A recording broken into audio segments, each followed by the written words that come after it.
No niin, tervetuloa vaan uudelle videolle taas. Tarkoitus alkaa nostaa tuo moottori pois paikaltaan ja purkaa se ja rakentaa uusiksi tähän kunnon moottori. Niin katsotaanpa mitä tästä oikein tulee. Mähän on tähän kaikkia rakennellut vuosien aikana, mutta tuota konetta ei ole kyllä aukastu kertaakaan, ainakaan minun aikana. Niin vähän kiinnostaa, että miltä se oikein tuommoinen 500 000 kilometrin moottori näyttää.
No niin, nytpä sitten on tuo keula purettu, niin saadaan jähyttimet ja muut pois tuosta eestä. Otetaan tuosta etupuolelta kone pois.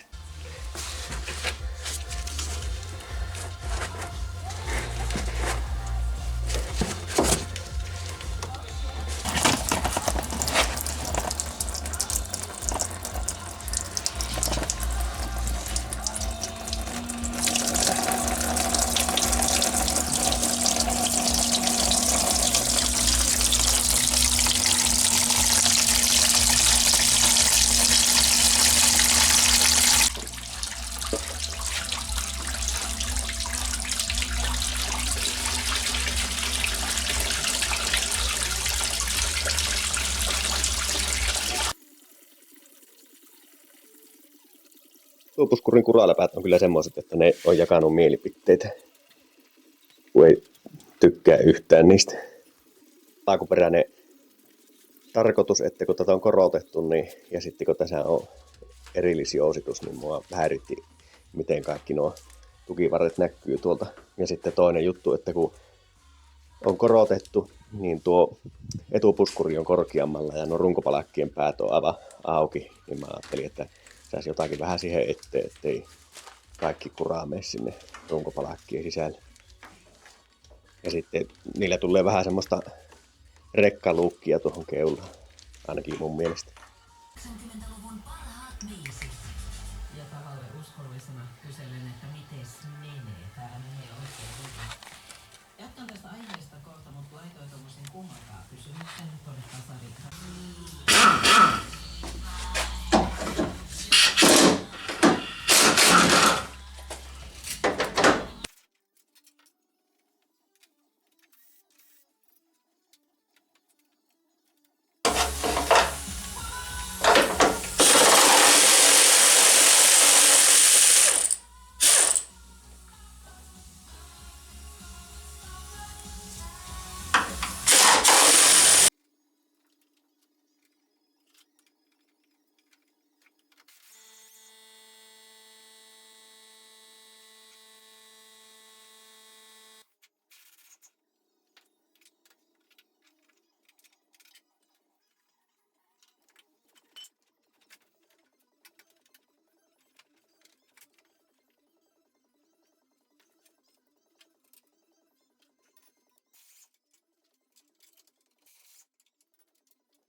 Tämä on tämä välijähytin, mistä mä edellisessä videossa mainittiin, että mulla oli paikallaan aiemmin, mutta sitten mä kokeilin ilman sitä, niin se kyllä heräsi paljon alempaa tuo ahi ja muutenkin musta tuntuu, että se toimi paljon paremmin, niin en tiedä, että oliko tuo sitten kun tuo oli 2,5 tuuman putkia ja aika mutkainen tuo ahtoputkisto, ja sitten kun tää ei ole nää lähötkään joko 2,5 tuumasta, niin se saattoi olla, että se oli liian pieni tuommoiselle moottorille.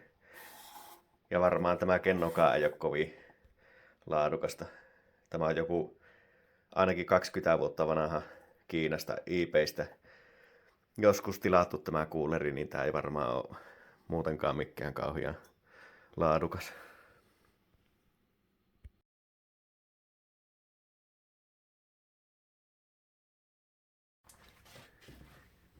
Itse asiassa tuo kuuleri oli alun perin paikallaan tämmöisessä 3-tonneisessa Omegassa silloin joskus 20 vuotta sitten.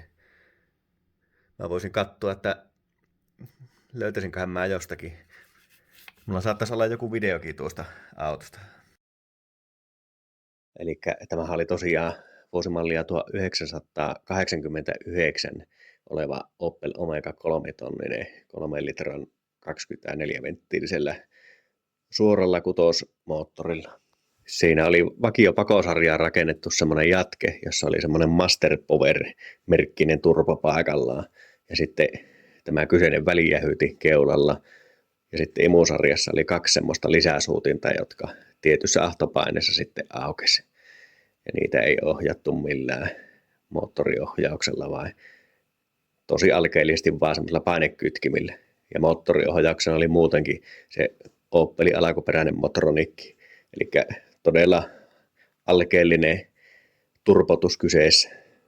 Mutta tämmöinen laite se oli. Katsotaanpa video.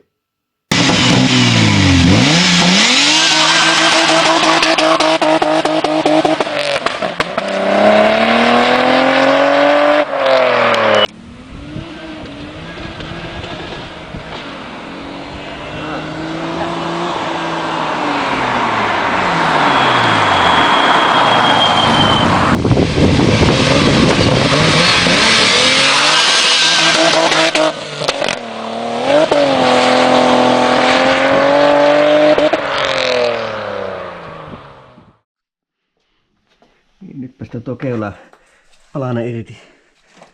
Aika paljon on 30 vuoden aikana tullut paskaa tänne. Siellä on mutteri jos toinenkin.